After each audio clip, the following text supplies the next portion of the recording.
2 hours later, Prissy was returned to Janet's house. The girls had changed into negligées and were waiting up for him. They immediately pestered him with questions about what had happened with Tom. Prissy's makeup was smeared, and he looked dazed as the girls made him stand in the center of the room and relate what had happened. He stood there briefly, and then burst into tears.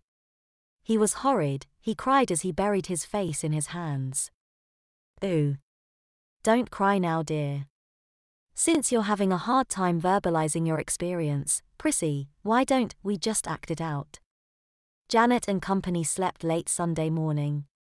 When Prissy finally awoke, he shuddered and nearly felt nauseous at all he had endured yesterday.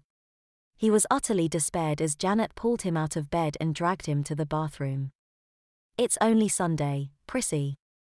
You still have a full day as a sissy yet ahead," she gloated. After a bubble bath, Janet slipped a sheer pink negligee on him and led Prissy back to the bedroom to be dressed once again. Katie, Catherine, and Sally were waiting for him. "Since you're all grown up now, Prissy, we've decided that you should learn some skills that will help you be a working girl someday," said Janet. "But we want your outfit to be more of a surprise than the others. So before we put any clothes on you, we're going to do your makeup and hair." The girls sat Prissy at the vanity and worked him over. Compared with his makeup from the night before, he now appeared more grown up, even glamorous. The pink lips and nails from Saturday became bright red on Sunday. Yet another long blonde wig was securely pinned to his head, the masses of curls sweeping down over his shoulders, halfway down his back. All of this was performed with a towel draped over the mirror so that Prissy couldn't see the details of the girls' work.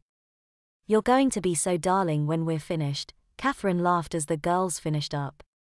Janet finally took a black scarf and tied it around Prissy's head so as to prevent him from seeing the remainder of the transformation, but not so tightly as to mess his makeup.